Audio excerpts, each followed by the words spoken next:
Hello, everybody, and welcome back to the Boys Comic Book Review. This is the start of Omnibus Volume 2, and aside from the main character roster, we have strayed pretty far from the Amazon show. This part focuses primarily on Huey and Starlight and the resurrection of a dead soup of all things. So let's get right into the debauchery and degeneracy of this deranged comic book series. We start with Good for the Soul, Part 1. We begin with Starlight sitting in a pew of what looks like a Catholic church, speaking to Jesus and pondering his existence, wondering if he is there or not. Hey buddy, hello, anybody home? This questioning of her faith has been brought about because of her treatment within the Seven and the discovery that they are not the heroes that they portray themselves to be.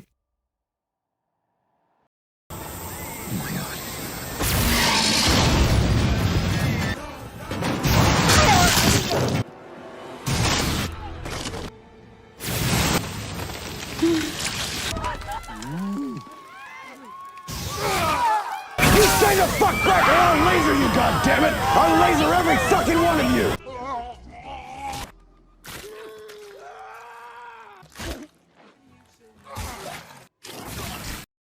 More specifically, she's reflecting on her forced gangbang she had earlier with Homelander, Black Noir, and A-Train. She blames herself for following through with it, but blames the big guy in the sky for what they did and everything that happened afterwards. She ponders if Jesus is punishing her, and if he is, then he must be a bit sadistic. Yeah, a bit sadistic. That's an original thought.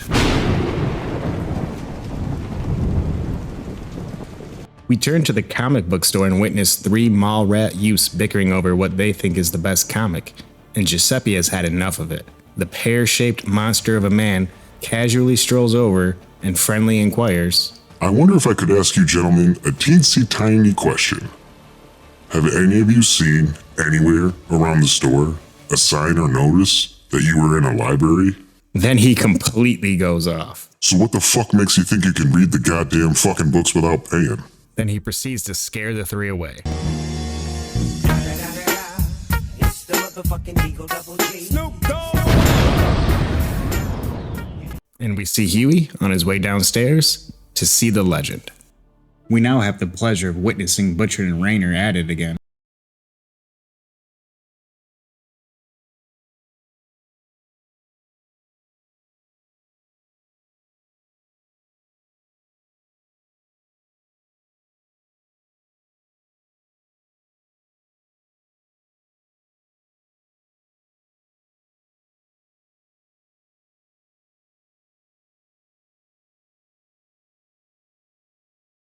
A rather cleanly room making a mess of each other, taking their frustrations out, with Rainer bent over and taking it doggy style and just hating each other. Tara seems to be entertained over there watching. These two really have hate boners for each other. Butcher decides to shut her up by stuffing her face in the cushions while Tara checks out those pink panties. At least they both seem to finish. We learned from Starlight, who was still at the church, that 6 months has passed since her impromptu lesson on how to take 3 dudes at once. She reflects on how she hasn't done much superhero work, more corporate appearances than anything substantial. With the Seven, I've done almost no crime fighting or disaster relief. And even then, all I did was fly cover while A-Train and Jack from Jupiter recaptured the Suckling and an awful lot of corporate appearances. She comments on the man from Vought American and how he sits in on the meetings and doesn't say a word. And there is not a single doubt in his mind that he's in charge. she reflects on her meeting the VP, Vic, at one of these corporate events, and remarks on how he is possibly a Manchurian candidate. He generally only seems to have one single facial expression. And it's goofy as hell. Starlight overhears the Seven calling her stupid and saying she deserves it. They plan to convince her that the 14 are back and they are infiltrating human society.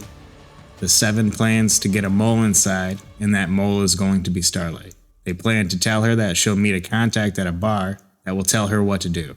And the name of the contact is Lesbian. As Jack from Jupiter explains, excuse me, I'm looking for Lesbian.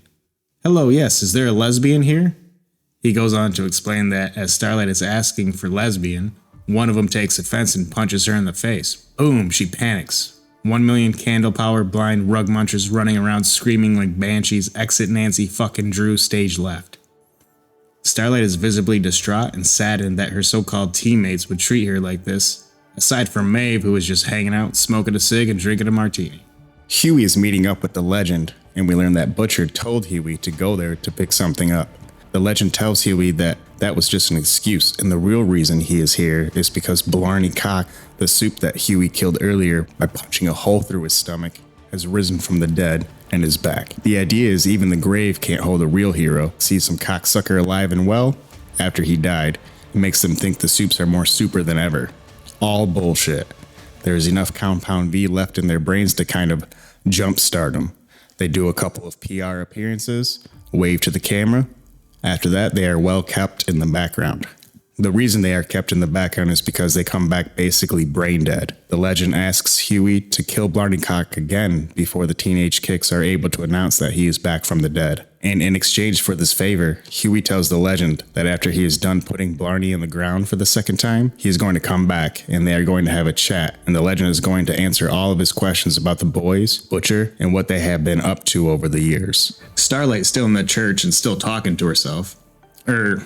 Jesus. She's talking to Jesus about how at one point she was so fed up with the way that things were going that she went home. Maybe for a visit, maybe for good. She took a train even though she can fly. I needed Drummer Boy. I needed that closeness we had when we led the team together. That warmth, that sense that everything would be alright. Really all I wanted was to be with someone who would be kind to me. Starlight and Drummer Boy may have still been dating. Then, of course, she walks in on Drummer Boy in what looks like a college dorm room with Homelander posters hanging on the wall, and he's banging some slut with himself still fully clothed, still even with his cape on. Shitty for him that Starlight interrupted that. Talk about bad timing. Starlight exclaims, It was just the once, okay? It wasn't just the once. It had gotten to be a kind of thing the team had figured I was gone for good. They had loosened up a little. There was stuff I hadn't known about when I was with them. Oh, poor Starlight. Everywhere she turns, people are just not what they seem. She has nobody to depend on, so she goes back to New York. We turn back to Butcher and Raynor finishing up. Raynor calls Butcher a fucking prick, probably for pushing her face into the cushion. Tara is still having fun with her pink panties. Butcher claps back that she deserves it, and in my opinion, she most definitely does. Raynor asks if this is about Moscow, and Butcher replies, damn right it is.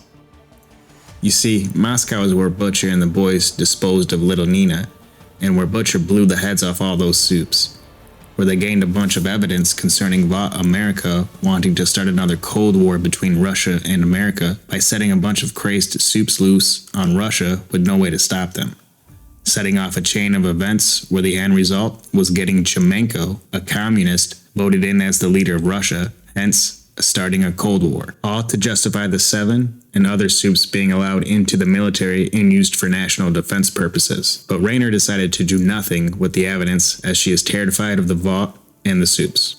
She justifies her lack of action by telling Butcher Vought has friends in high places, including Vic, the VP, and we would not have gotten very far if we would have tried to stop them.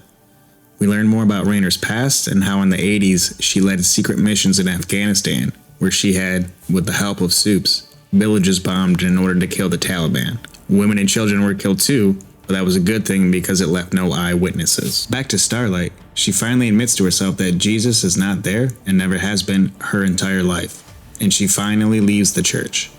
Huey is taking a stroll through a lush green park and stumbles upon Starlight, crying to herself on a bench. When she realizes it is Huey, she throws herself at him and embraces him with a hug. She begs Huey to be nice to her and to not do anything awful. Just please be nice. And her tears of distraught and disbelief turn to happiness.